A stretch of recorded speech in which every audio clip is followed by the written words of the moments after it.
Good morning, church. सुप्रभात।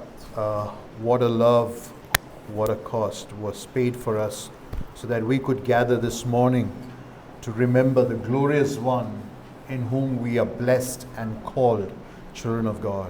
आज सुबह जब यहाँ बैठे हैं तो इस बात को हम याद रखते हैं कि कितना बड़ा दाम चुकाया गया, कहाँ कितना महान प्रेम को हम देखते हैं जिसके कारण हम यहाँ पर उसकी उपस्थिति में बैठकर उसकी स्तुति आराधना हम कर पाते हैं। This morning we'll continue our journey through the book of Romans. आज की सुबह हम लोग रोमियो किताब पे जो हम लोग ने यात्रा शुरू की हुई है उसको हम जारी रखेंगे। As I enter, let me introduce the passage with a incident that happened in Allahabad. और आज शुरुआत करने से पहले या शुरुआत करते करते इलाहाबाद में एक घटना घटी, एक कहानी हम मेरे सामने याद आती है। मुझे एक घटना जो याद आती है मैं आपके सामने रखना चाहता हूँ। A famous faith healer had come to Allahabad once. एक चंगाई करने वाला एक व्यक्ति था, विश्वासी जो चंगाई करता है वो इलाहाबाद आया।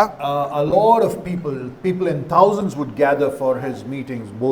I still remember his meetings in the Talkatora Stadium here, and back in Allahabad, thousands would gather to be healed by him. और जब ये चंगाई करने वाला जो आया, वो अभी भी याद करता हूँ कि उस समय पर हजारों के तादाद में लोग वहाँ पर जाकर उससे चंगाई प्राप्त करने के लिए वहाँ पर पहुँचे। He says, you just have to believe.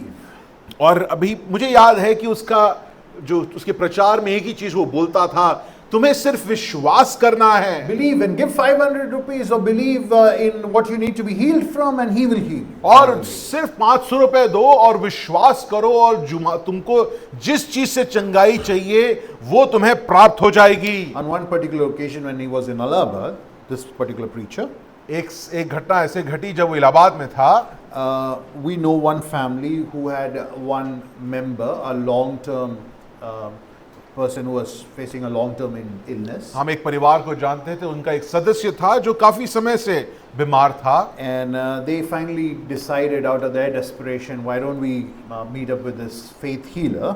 तो इस परिवार ने सोचा कि बहुत कुछ हमने कोशिश करी, कई जगहों पर हम गए, कई डॉक्टरों से मिले, मगर चंगाई मिल नहीं पा रही है, तो क्यों ना इस व्यक्ति के पास, ये जो मसीही चंगाई करने वाला है, इसके पास क्यों ना चले जाएं। On one particular evening during the meeting, it was their turn to meet this particular sick person, to meet this faith healer. और कुछ ऐसा हुआ कि शाम का समय था, इस परिवार के ये जो सदस्य था उसको इस मसीही चंगाई करने वाले से मिलना था। And he was on the stage.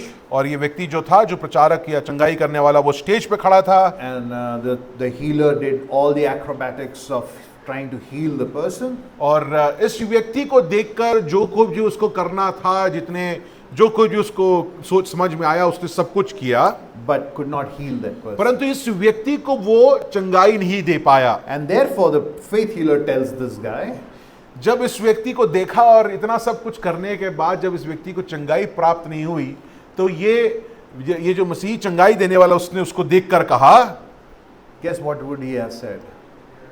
बताइए आपको उसने चंगाई करने वाले ने क्या बोला होगा इस व्यक्ति को? You do not have enough faith. उसने बोला, तुम्हारे पास पूरा विश्वास नहीं है, तुम्हें पूरे तरीके से विश्वास करने वाले नहीं हो। Nowhere in the Bible does it say gather up more faith so that things would happen to you. और मगर वचन में अगर आप देखिएगा तो आप कहीं पे भी ये नहीं पाइएगा कि आप विश्वास को काफी जोड़ें जिससे कि आपके जीवन में जो चीजें नहीं हो रही हैं वो हो सकें। Bible doesn't say that faith is your inert ability, inside ability. Bible says it is not natural to you. और यहाँ पर वचन हमको ये कर कहता है, ये आपकी काबिलियत नहीं है, परंतु ये आपको दी गई है, आपके अंदर उत्पन्न की गई है। It's an act of grace of God towards you so that you put your faith in the right object. ये परमेश्वर का दान है जो तुम्हें मिला गया है, जिसके द्वारा तुम उस पे विश्वास कर पाओ। Paul calls it a gift from God. पौलुस जो है वो उसे परमेश्वर की तरफ से दान कहता है। Keller says faith is born when truth impregnates or pierces your heart. और केलर कहता है कि जब सच्चाई तुम्हारे दिलों को छूती हैं या दिलों को चीरती हैं तब विश्वास उत्पन्न होता है। So when truth comes in, you respond in faith. Otherwise, faith is not something which you create or generate of your own accord. प्रिय चीजों, जब सच्चाई आपके दिलों को चीरती है तब विश्वास उत्पन्न होता है। विश्वास आप उत्पन्न नहीं करते, परमेश्वर के तरफ से वो दान आपको दिया जाता है। Therefore, in chapter 4, Paul has labored to theologically explain how from the life of Abraham that faith for Abraham was a gift, a generation, a grace extended to him so that he would respond in faith towards God. और पौलुस इसी चीज को समझाने में काफी समय लगा देता है। चौथी अध्याय पे भी वो इब्राहिम की कहानी कहते हुए कहता है, जो कि विश्वास का पिता माना गया है इजराइलियों के लिए। वो कहते हुए उसको दिखाते हुए दर्शाते हुए कहता है, ये भी परमेश्वर ने इसको विश्वास पहले दिया, उसके बाद उसका खतना हुआ है। Paul demonstrates to us that grace moves Abraham's faith. Faith for Abraham there is an instrument, a vessel which is moved according to the grace of God to believe in God. और यहां पर पौलुस कहता है कि परमेश्वर के अनुग्रह के द्वारा हम इब्राहिम के अंदर वो विश्वास उत्पन्न होते हुए देखते हैं जिसके द्वारा इब्राहिम परमेश्वर की ओर देखता है। Abraham could not have generated the faith within himself to trust Yahweh. प्रिय चीजों, इस बात को स्थापित वापस करना चाहता हूं कि इब्राहिम जो है अपने आप से उस विश्वास को उत्पन्न नहीं कर पाता जिससे कि वो याहवे परमेश्वर पे विश्वास करता है। God meets Abraham परमेश्वर याहवे इब्राहिम से मिलता है। out of his graciousness. उसकी अनुग्रहकारिता के कारण परमेश्वर याहवे इब्राहिम से मिलता And है। in our passage today, Paul makes this argument that Abraham's story, Abraham's life experience of faith is our experience of faith too. और पौलुस कहता है कि इब्राहिम की कहानी अकेले की कहानी नहीं है, जो इब्राहिम की कहानी है वो हमारी कहानी है। इस बात को वो हमारे सामने रखता Therefore, I है। entitled my sermon today this morning, By Faith Alone. और इसलिए आज सुबह का जो वक्तव्य है उसका शीर्षक में रखना चाहता हूं, सिर्फ विश्वास के द्वारा। There are three things we take out from this sermon, तीन from this passage.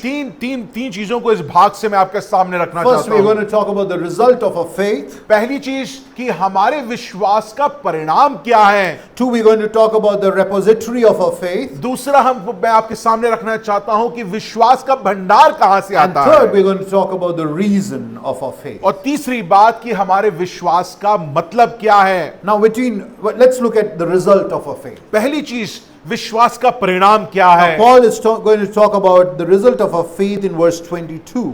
22वीं आयत में यहां पर विश्वास के परिणाम को हमारे सामने पौलुस He रखता है। says, faith is credited to him as righteousness. इस कारण ये उसके लिए धार्मिकता गिना गया। But before we answer the result of the faith, ये विश्वास or का- dwell into it, ये विश्वास का परिणाम पर अगर ध्यान देने से पहले let's look at what saving faith is all about. What is this faith all about?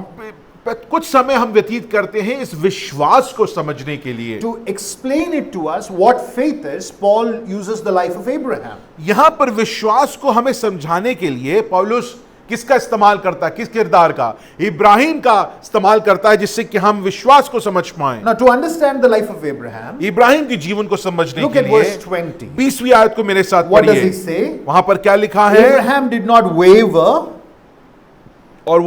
और ना अविश्वासी होकर but was strengthened in faith. परमेश्वर की प्रतिज्ञा पर संदेह किया, पर विश्वास से दृढ़ होकर परमेश्वर की महिमा की। Paul's argument is this: पौलुस यहां पर यह तर्क रख रहा है, Abraham was not justified because he obeyed God's law or practiced some law, or he had some credible moral fiber within him. यहां पर पौलुस हमारे सामने इस बात को रख रहा है कि इब्राहिम को न्याय संगत या धर्मी इसलिए नहीं ठहराया गया कि वो उसने सारे नियमों का पालन किया या कोई नियमों का पालन किया या वो नैतिक रूप से बाकी लोगों से बेहतर था। इस बात को पौलुस साफ कर रहा है कि इन चीजों के कारण इब्राहिम को न्याय संगत या धर्मी नहीं ठहराया गया। Abraham's faith was at the word of God, like he took word for his word. परंतु यहां पर यह लिखा गया है इब्राहिम ने परमेश्वर के वचन को पूर्ण परमेश्वर के वचन के तरीके से माना। Now, to take God at His word, God has to come to Abraham. और अगर परमेश्वर की वचन पे विश्वास करना है तो किसको किसके पास आना होगा? परमेश्वर को इब्राहिम के पास आना होगा। For Abraham had nothing in him to go towards God. प्रिय यीशु, वापस मैं बोलना चाहता हूं, इब्राहिम के पास ऐसा कुछ भी नहीं था, ऐसी कोई लियाकत नहीं थी जिससे कि वो खुद परमेश्वर के पास पहुंच पाए। God meets Abraham and Abraham was an idol worshipper. जब परमेश्वर इब्राहिम से मिलता है तो इब्राहिम क्या है? इब्राहिम क्या कर रहा है? वो एक मूर्ति पूजक है। Now I want you to look at verse 20. आप मेरे साथ 20वीं आयत को Paul देखिए। paints the picture of Abraham's faith. यहां पर पौलुस जो है इब्राहिम की विश्वास की तस्वीर को हमारे सामने रख रहा है। Paul says Abraham has an undivided heart. और यहां पर कह रहा है कि इब्राहिम के पास एक ऐसा हृदय था जो विभाजित नहीं था। Why does he have an undivided heart? Ibrahim के पास एक विभाजित हृदय क्यों है? How can Paul say he had an undivided heart? If you read Genesis 12 to 22, you would see a series of occasions when his heart was quite divided. अब यहाँ पर पौलुस कैसे कह सकता है कि इब्राहिम का एक ऐसा हृदय था जो विभाजित नहीं है? क्योंकि 12वीं अध्याय से उत्पत्ति 12वीं अध्याय से 22वीं अध्याय तक आप पढ़िएगा तो वहां पर कई जगहों पर आपको समझ में आएगा कि इब्राहिम का जो हृदय था वो विभाजित था। वो परमेश्वर और बाकी इधर की चीजों पे, कई चीजों पे उसने अपने दिल को लगा रखा था। So why does Abraham have an undivided heart? परंतु यहां पर वो पौलुस कहता है कि उसका एक अविभाजित हृदय था। Now, for those who were here last week will remember, what is the next phrase? What's the next phrase in verse 20? But was strengthened. Abraham did not strengthen himself, did he? Did he? Oh, let me do a little bit of quiet time. Let me do a little bit of meditation. Let me do a little bit of obedience of the law. Did he? यहां पर जब लिखा गया 20वीं आयत में, पर विश्वास में दृढ़ हुआ या सामर्थ पाया, अंग्रेजी में सामर्थ पाया। अगर आप यहां पर पूछे तो क्या इब्राहिम ने खुद कुछ किया? व्यायाम किया, क्वाइट टाइम किया, कुछ समय परमेश्वर के वचन को पढ़ा, ज्यादा प्रार्थना किया, जिसके द्वारा उसका विश्वास दृढ़ हुआ, सामर्थ पाया? Now, if you notice the grammar there, he's being strengthened from outside. यहां पर अगर आप व्याकरण को ध्यान से देखिएगा तो आप ये समझिएगा कि जो दृढ़ होना, जो सामर्थ उसने जो पाया है, वो किसी और ने, कोई बाहरी शक्ति ने उसकी विश्वास को दृढ़ किया है, उसके विश्वास को सामर्थ दिया है। This is a beautiful picture. God is strengthening him from outside. God reaches out to Abraham for his faith. परंतु कितने सुंदर एक दृश्य है कि परमेश्वर बाहर से आकर इब्राहिम के विश्वास को दृढ़ करता है, उसके विश्वास को सामर्थ देता है। Without this external,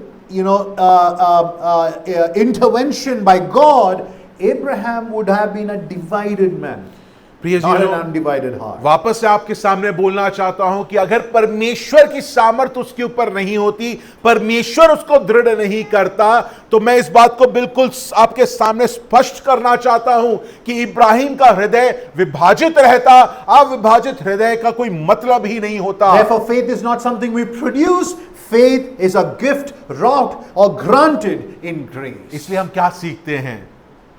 विश्वास हम खुद से उत्पन्न नहीं करते हैं, परंतु विश्वास हमको दान रूपी दिया जाता है। परमेश्वर हमको दान रूपी विश्वास देता Our है। faith does not create, it only receives. प्रिय जीजों, विश्वास जो है हम अपने आप उत्पन्न नहीं करते हैं, हम उसको प्राप्त करते हैं, अपने हाथों पे लेते हैं। Now, to understand where Abraham was when God meets him, प्रिय जीजों, परमेश्वर जब इब्राहिम कहां पे था, कैसे था जब परमेश्वर उसको मिलता है, to understand how lawless and ungodly and an idol worshipper he was, कितना ही बिना न्याय के, नियम के और मूर्ति पूजक होकर वो जीने वाला जो I want व्यक्ति you to है। turn to Joshua, book of Joshua, chapter 24, verse 2. आप मेरे साथ यहोशू की किताब जो है उसकी 24वीं अध्याय को देखिएगा। And here Joshua records, Joshua is saying, यहां पर जो यहोशू कहता है, this is what Yahweh, the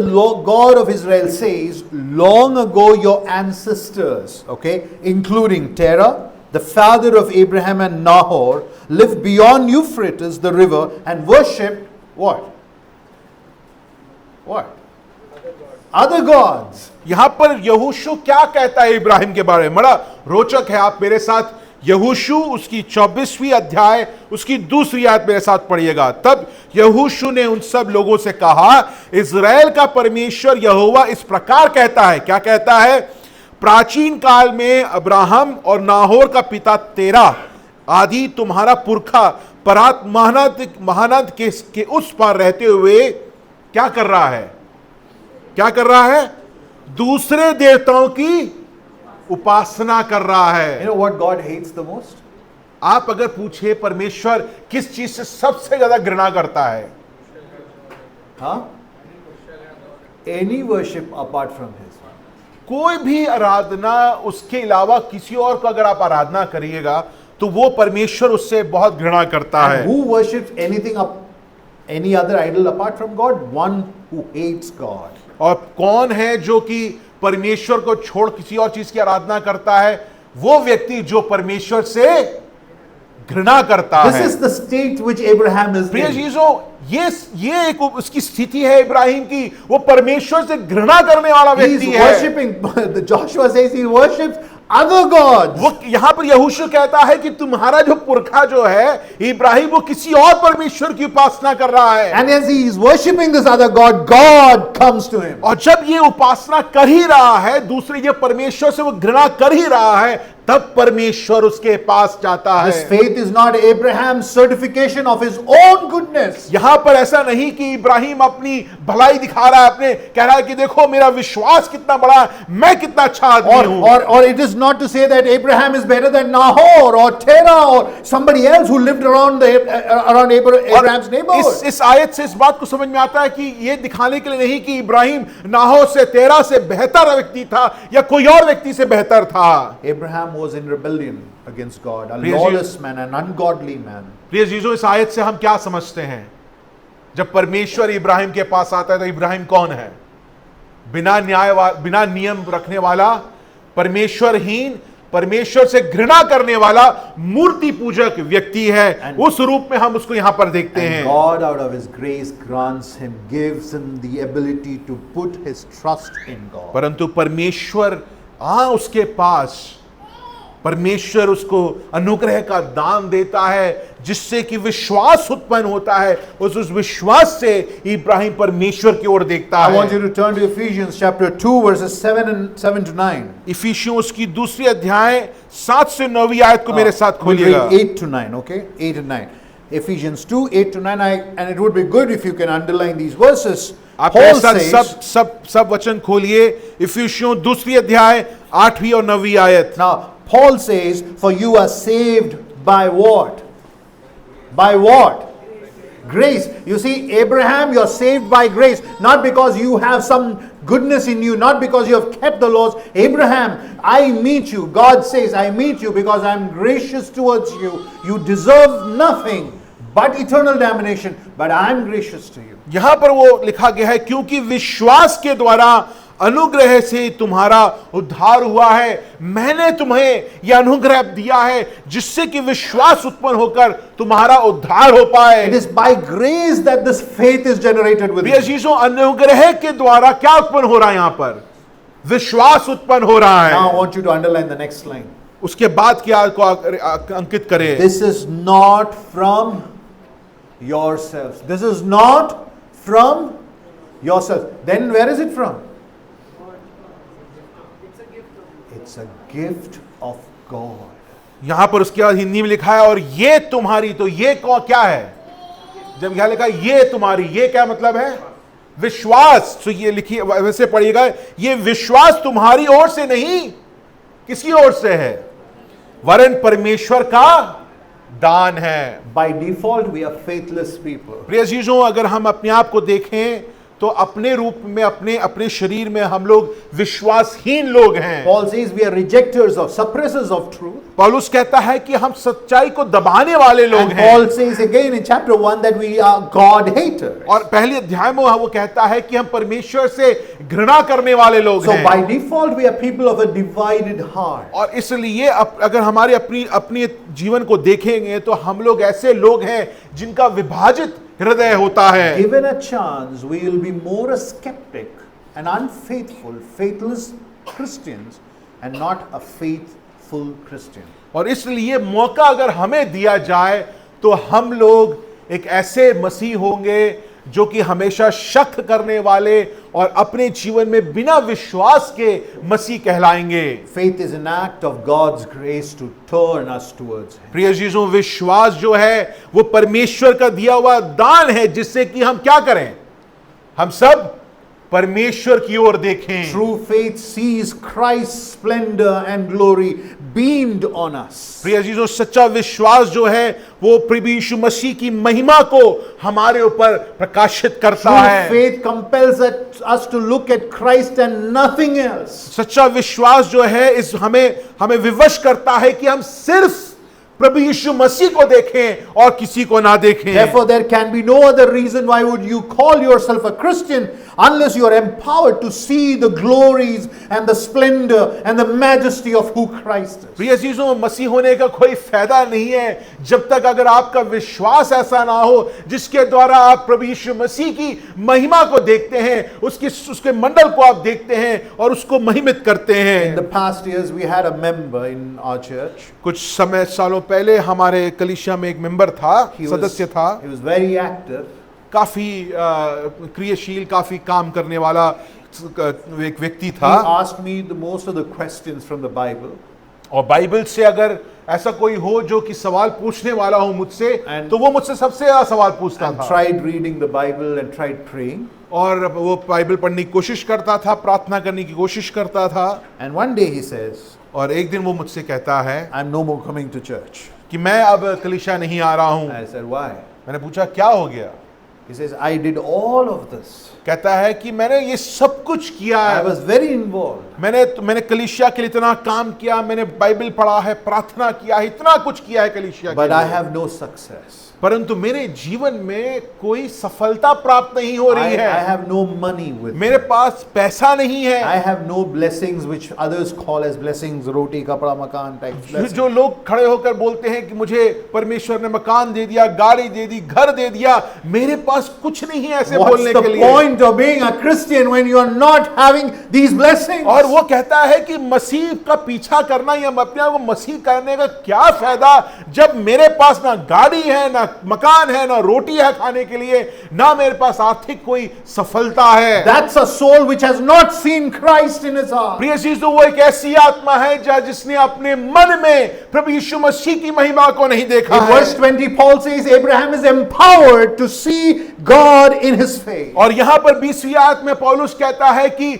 पौलुस इब्राहिम को सशक्त किया गया कि वो प्रभु यीशु मसीह की महिमा को देखे। If you read verse 19, there he considers something. What does he consider? He considers the deadness of his soul. और जब 19वीं आयत में वो कुछ चीज को सोच रहा है, वो क्या सोच रहा है?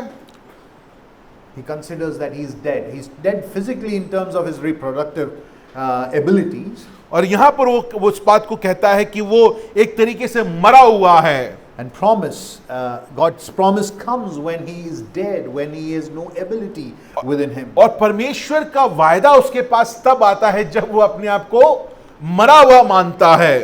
The promise God makes to him is to make him the father of all nations by making him to inherit the whole world. और जब वो मरा हुआ है, जब उसके शारीरिक रूप से वो अपने आप को मरा समझता है, तब परमेश्वर उसके पास आकर क्या बोलता है कि तुम में से एक बहुत बड़ा राज्य उत्पन्न होगा। It's impossible for Abraham to believe that at that point of time. जब इब्राहिम अपने आप को मरा समझ रहा है, शारीरिक रूप से वो मरा अपने आप को समझ रहा है, परमेश्वर तुम क्या बोल रहे हो, मैं कैसे संसार के लिए एक बहुत बड़ा राज्य उत्पन्न कर पाऊंगा? Unless he sees God's grace towards him. परंतु अगर वहां पर सिर्फ अलग बात यह है कि क्या इब्राहिम परमेश्वर के अनुग्रह को देखता है कि नहीं। Abraham struggled through his journey of faith.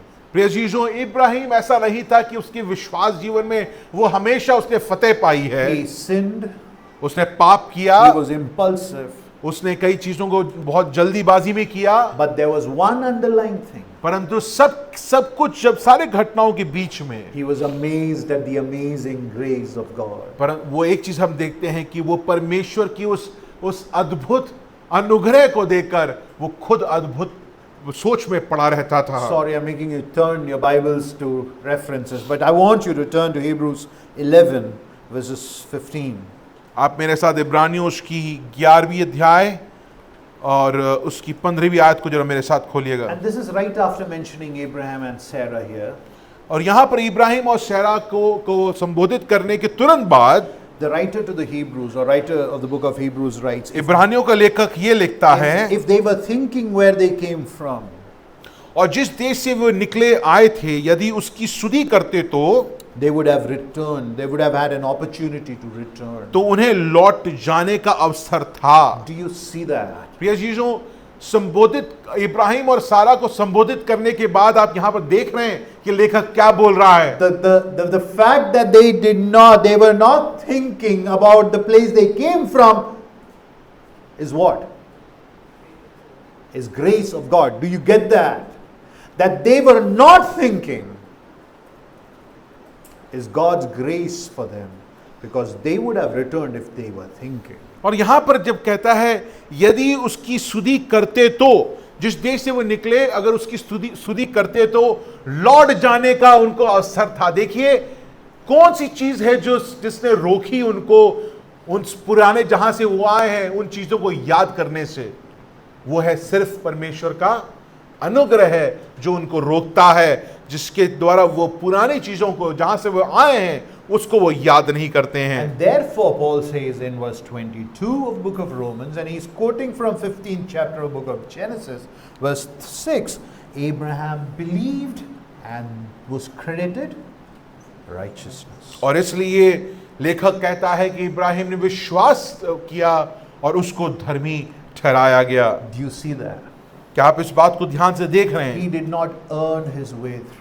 प्रिय चीजों, यहां पर इब्राहिम ने खुद मेहनत करके अपने पास ये विश्वास को नहीं ले लिया। An idol worshipper, एक मूर्ति पूजक, one in rebellion of God जो against God, परमेश्वर के खिलाफ विरुद्ध में उसको घृणा करने वाला है, is met by God वो परमेश्वर उससे जाके मिलता है, in grace of God, परमेश्वर के अनुग्रह में वो मिलता है, so that this man could believe. जिससे कि ये व्यक्ति उस पे परमेश्वर पे विश्वास कर पाए। Abraham believes, और हम देखते हैं इब्राहिम विश्वास कर पाता है, not his own making, उसके अपने अंदर से विश्वास उत्पन्न नहीं but होता है, because of the grace of God. परंतु परमेश्वर का अनुग्रह है उसको दृढ़ करता है, उसको सामर्थ देता है, उस कारण वो विश्वास And कर पाता that is है। credited to him as और righteous. उस कारण उसको क्या दर्जा दिया गया है? उसे धर्मी ठहराया गया है। Not my own making. क्या वो मेरे अपने आप के तरीके से नहीं, मैंने अपने आप से नहीं बनाया है। Forget the lines of the song. It says, naked I come to the rest. I mean, I have nothing that I bring to your throne. और गीतकार कहता है कि जैसे मैं हूं वैसे तुम्हारे पास आता हूं, मेरे पास कुछ नहीं है, तुमको देने के लिए है परमेश्वर। That's the result of faith, that you have a right standing with God because of God's grace. प्रिय चीजों, विश्वास का फल क्या है? जब आपके पास कोई लियाकत नहीं, कोई तरीका नहीं, उसके बावजूद भी आप परमेश्वर के सामने खड़े हो, परमेश्वर का दान है आपके और हमारे लिए। What's your story? This is Abraham's story. प्रिय चीजों, ये इब्राहिम की कहानी है। एक मूर्ति पूजक, परमेश्वर का घृणा करने वाला, वो परमेश्वर पे विश्वास करता है। आपकी और मेरी कहानी क्या What है? is your story? आपकी कहानी क्या है?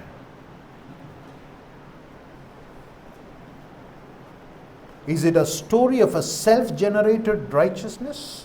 क्या आज आप यहां पर बैठकर इस बात को बोलते हैं कि मैंने अपने आप को काफी धर्मी बना लिया Or है? do you sit here in front of this table thinking you have it in you?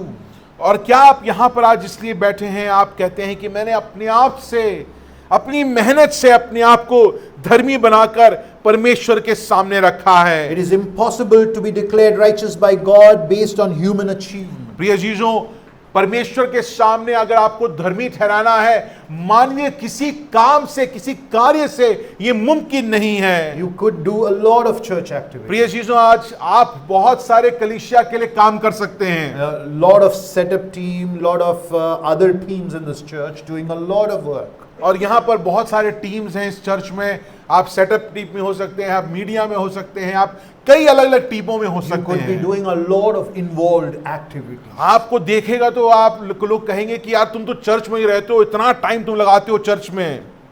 But if that is the basis of your faith, परंतु अगर आपको लगता है कि उसके द्वारा आपका विश्वास है या विश्वास उस कारण आपका विश्वास उत्पन्न हुआ है, then let me tell you, you are not a believer in Christ. प्रिय चीजों मैं बड़े स्पष्ट रूप से आपसे बोलना चाहता हूं कि आप पर अगर आपकी सोच है तो आप परमेश्वर के में विश्वासी नहीं For हैं। God declares us righteous based on our faith alone in Him.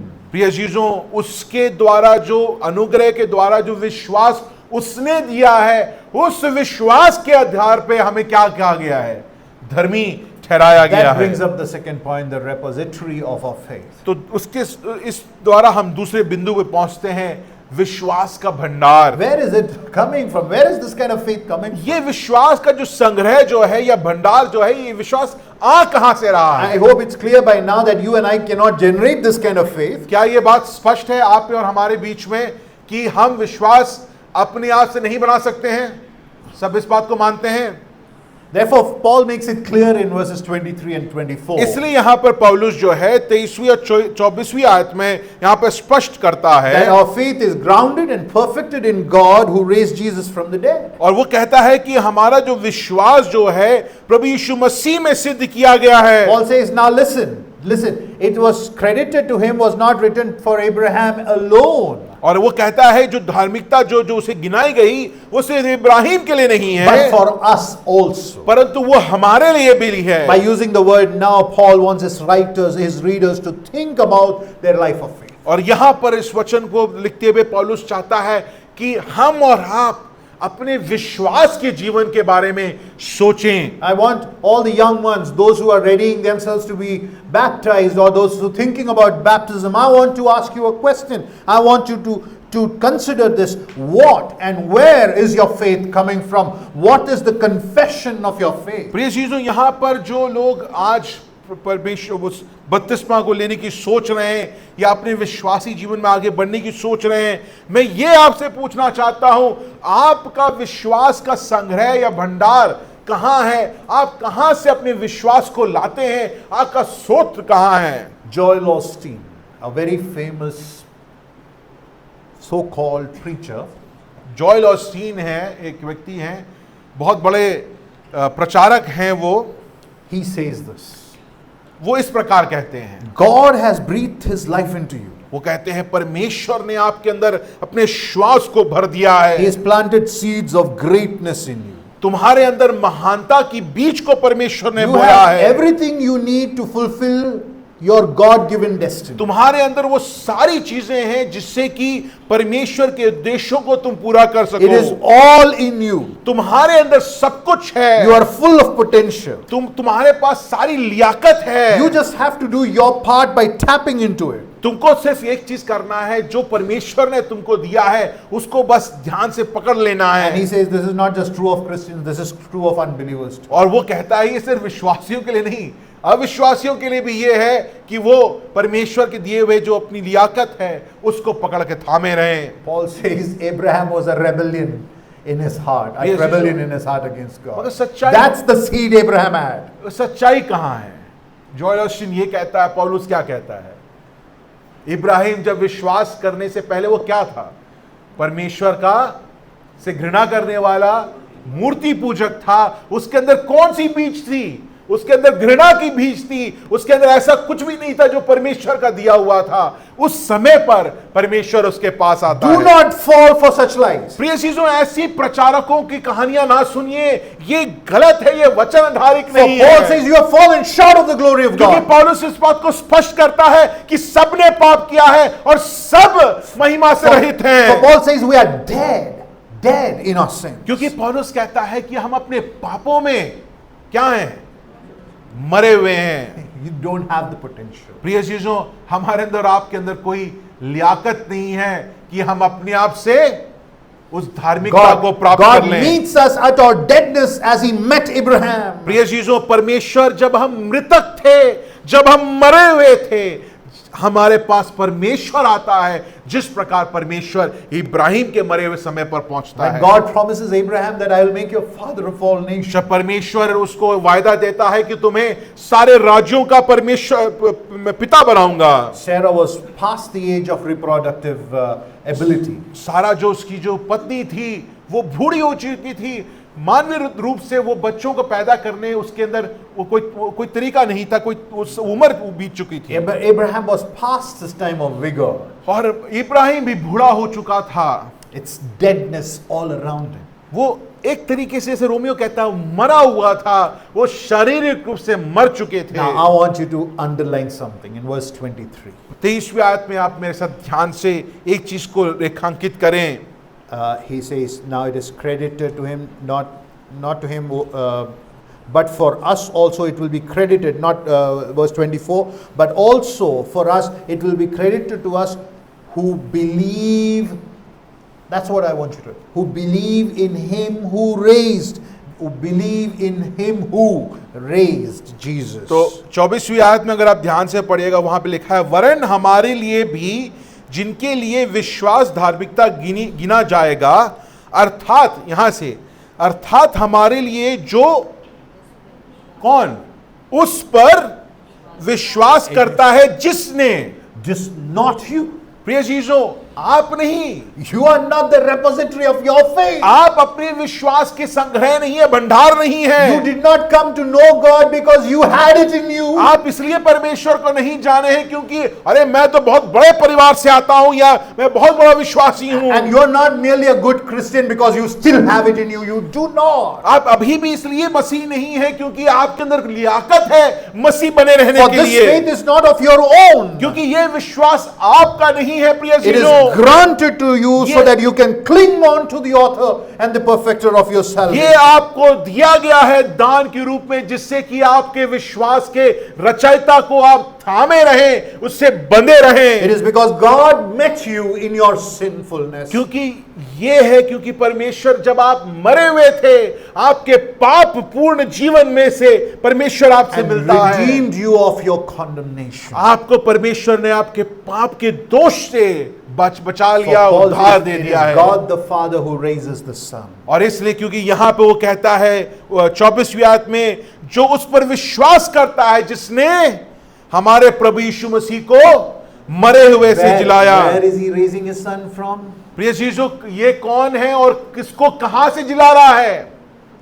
From dead. क्या कहता है ये परमेश्वर? Circle that word. परमेश्वर जो प्रभु यीशु मसीह को कहां से? मरे हुओं से जिलाया है। That is to say, when we believe in Christ, प्रिय चीजों, कहने को तात्पर्य यह है कि जब हम प्रभु यीशु मसीह पे विश्वास करते he हैं, raises us from the dead. वो हमको मृतकों में से जी उठाता है। Now I want you to notice something. मैं चाहता हूं कि आप एक चीज को यहां पर ध्यान दें। In whole of chapter 4, चौथे अध्याय में who takes the center stage? यहां पर केंद्र बिंदु या केंद्र में कौन है?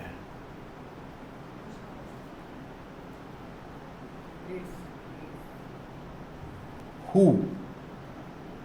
Person.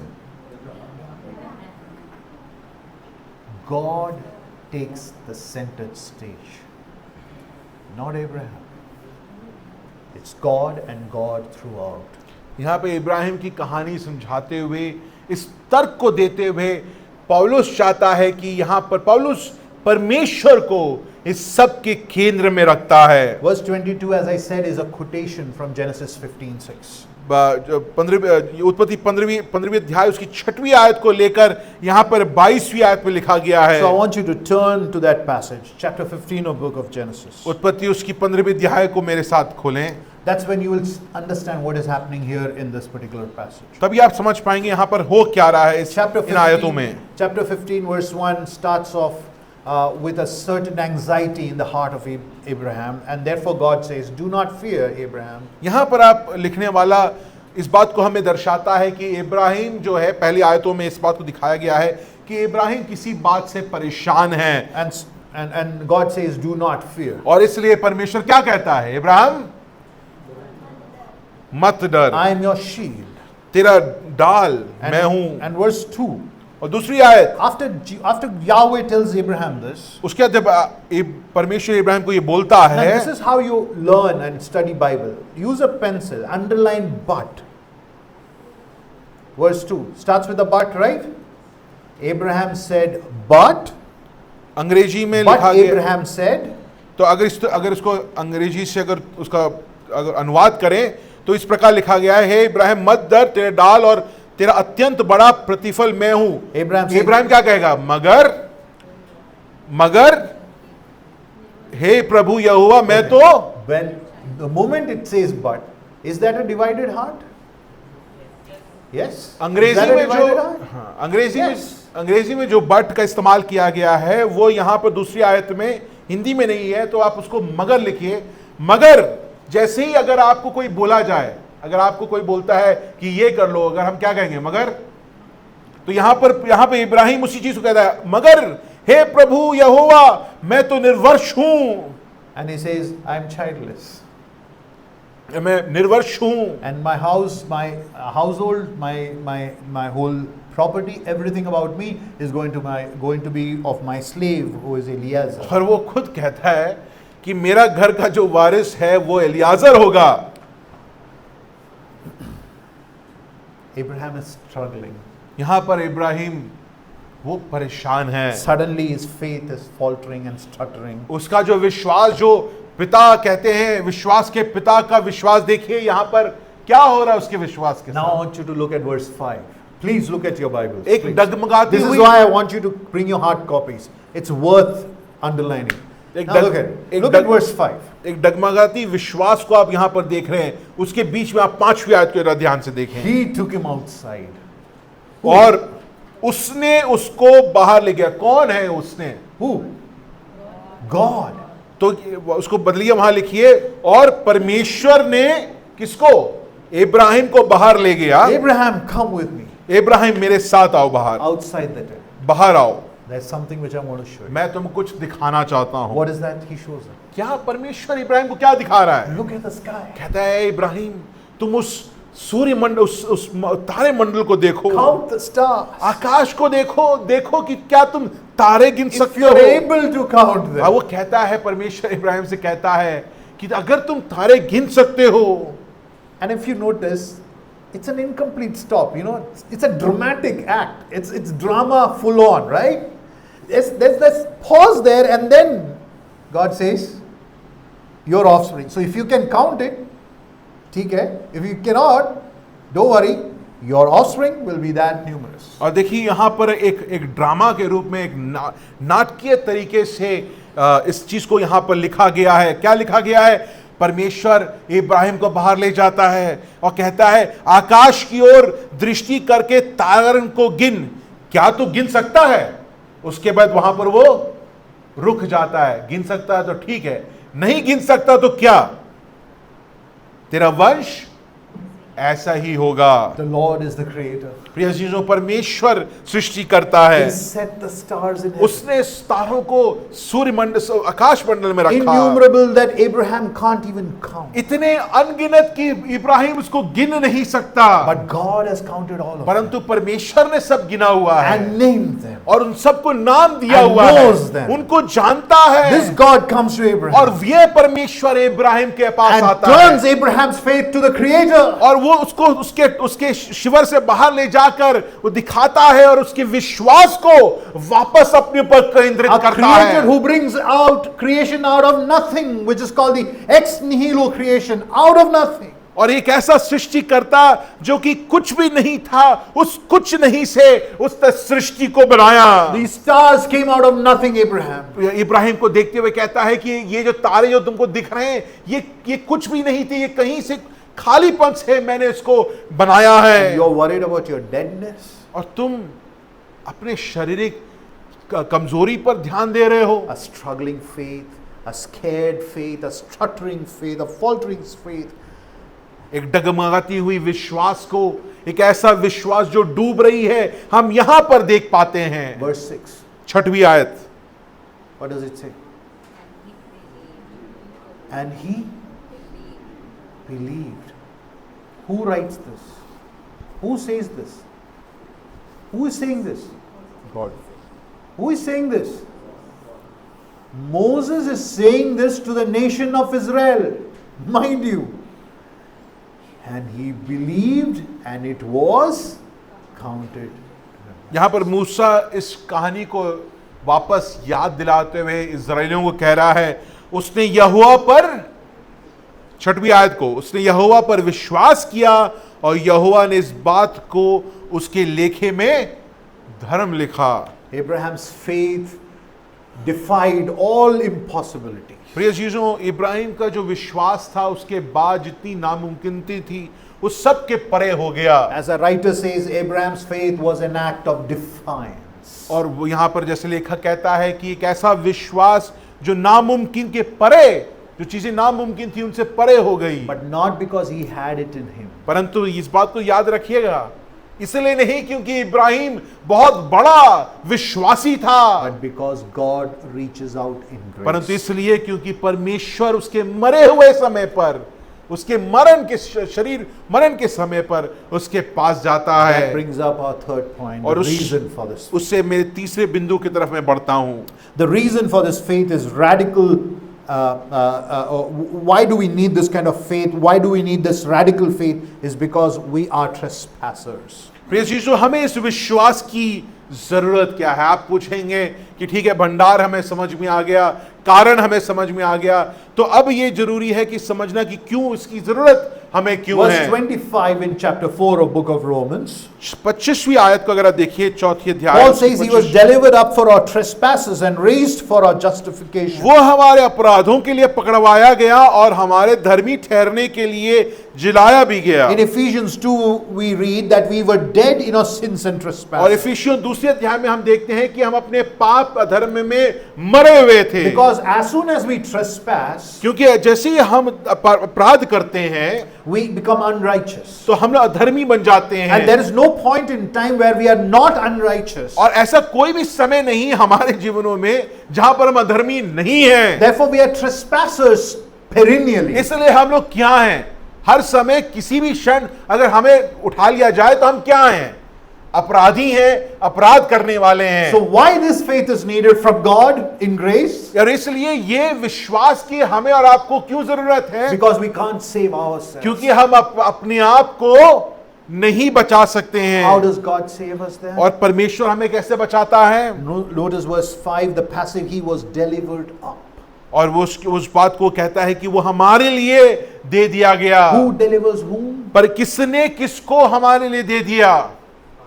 The Father delivers his own Son unto हम death. देखते हैं कि पिता ने अपने पुत्र को हमारे वास्ते क्रूस पर दे दिया। Without this giving up of the Son, delivering up of the Son to be crucified, there is no salvation for प्रिय us. चीजों, यहाँ पर वो देने का जो कार्य है ना, जहां पर पिता परमेश्वर अपने पुत्र को दे देता है हमारे लिए, अगर वो देना नहीं होता तो आपका और हमारा विश्वास कभी भी पूर्ण नहीं Dear होता। church, what we need is not healing. It is not prosperity in our world. What we need is redemption from our trespasses and sin, awakening, a quickening to life from our sinful dead life. प्रिय चीजों, हमें अपने बीमारियों से चंगाई की जरूरत नहीं है, हमें अपने जीवन में उन्नति की जरूरत नहीं है। परमेश्वर का वचन कहता है हमें अपराधों से बचना और उससे हमारा उद्धार होना, वो हमारी सख्त जरूरत Our है। life is marked by death. प्रिय चीजों, हमारा जो जीवन है वो मृतक है। The last time I heard someone was healed, he too died of sickness at the end of his life. प्रिय चीजों, मैंने जहां पे भी सुना कि जो भी अपने बीमारी से चंगा हो गया, वो भी किसी वक्त जाकर मर जरूर गया है। In Kerala, a man made a palace. His house was named Palace. A big businessman from Kerala, was covered in news. Some 400 crores worth of house, a huge palace. और केरला में एक कहानी, एक न्यूज़ में इस बात को देखा, एक व्यक्ति ने एक बहुत बड़ा घर अपने ने बनाया, 400 करोड़ रुपए खर्च करके उसने घर बनाया। But before even he could come back and stay one day, he dies. मगर तो वो एक दिन ऐसा भी वापस जहां पर वो था वहां से आने से पहले ही वो मर गया। एक दिन भी वो अपने घर पे नहीं रह पाया। Don't run after the wrong things, please. प्रिय चीजों, हम गलत चीजों के पीछे आप मत भागें। Don't marvel out because you need a healing, so you're looking for some healer. You need some prosperity, so you're looking for some prosperity giver. You're marked by death. You need resurrection.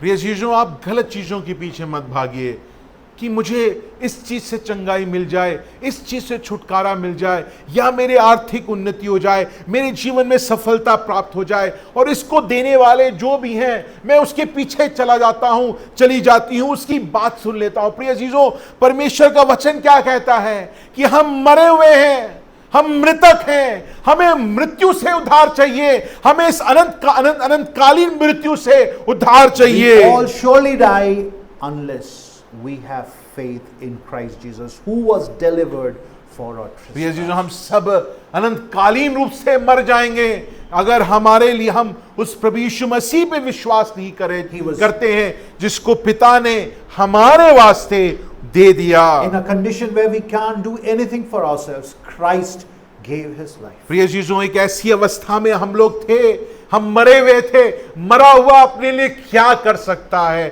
उस अवस्था में प्रभु यीशु मसीह ने अपने आप को हमारे लिए दे दिया। There's a radical need for death and resurrection to happen so that we are saved. प्रिय जीजों, ये हमारे जीवन की सबसे बड़ी जरूरत है कि जो मरे हुए हैं उनका जी उठना जरूरी है, जिसके द्वारा हम जी पाएं। I want the CBF members to see the greatness, the awfulness of sin.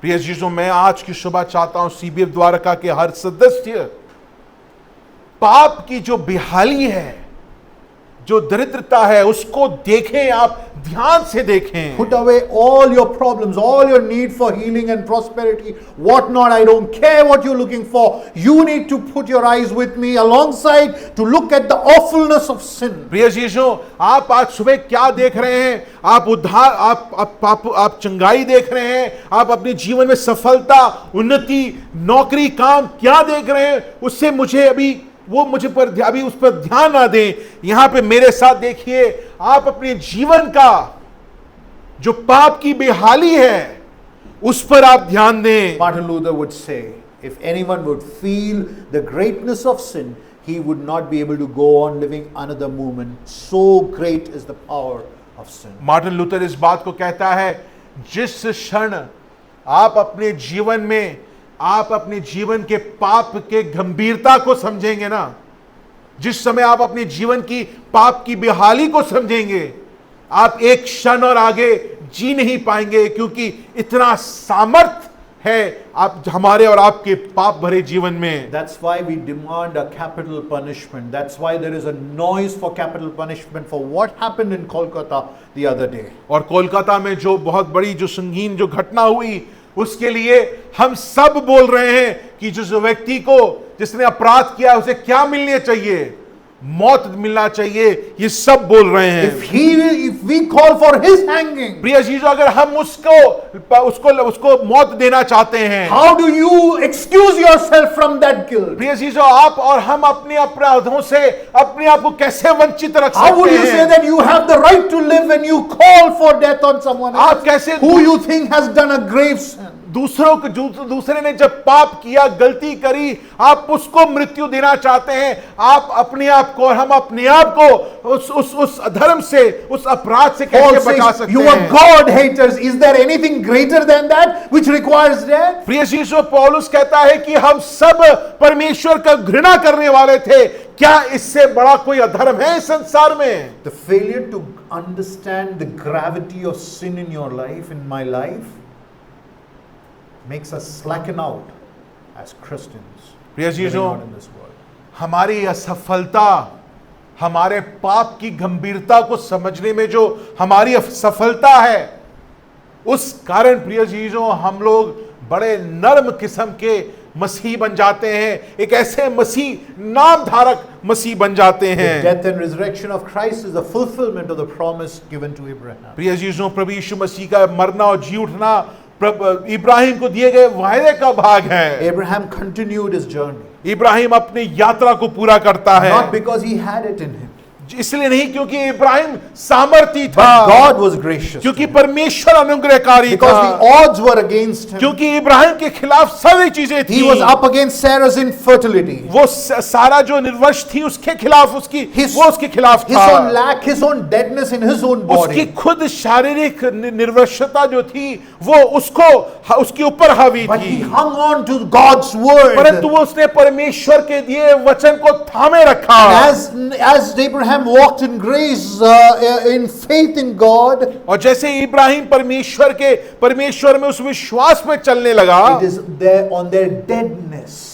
और उस मृत समान जो समय है, God makes that the canvas to paint the new creation. उसका जो मृत शरीर था, उस मृत अवस्था थी, परमेश्वर उसी को लेकर उसमें अपनी चित्रकारी करता है। This morning I must reckon in my heart प्रिय जीजों, आज की सुबह मैं इस बात को अपने दिल में मानना चाहता हूं that I must die, कि मेरा मरना जरूरी and I है। should have been alienated from God. ये जरूरी था, या एक तरीके से ये होना था कि मैं अनंतकालीन रूप से परमेश्वर से But दूर चला God जाऊं, in His grace परंतु परमेश्वर अपने अनुग्रह में delivered His own Son. उसने अपने पुत्र को मेरे वास्ते दे दिया। That is why Isaiah says, इसलिए यशायाह 53 में कहा गया है, verse 10, yet the Lord pleased to crush him severely. यशायाह 53 उसकी 10वीं अध्याय में क्या कहा गया है, ये पिता को भाया कि वो अपने पुत्र को नाश कर दे। Oh, because God crushed His Son. इस कारण क्योंकि पिता परमेश्वर ने अपने पुत्र को नष्ट कर दिया।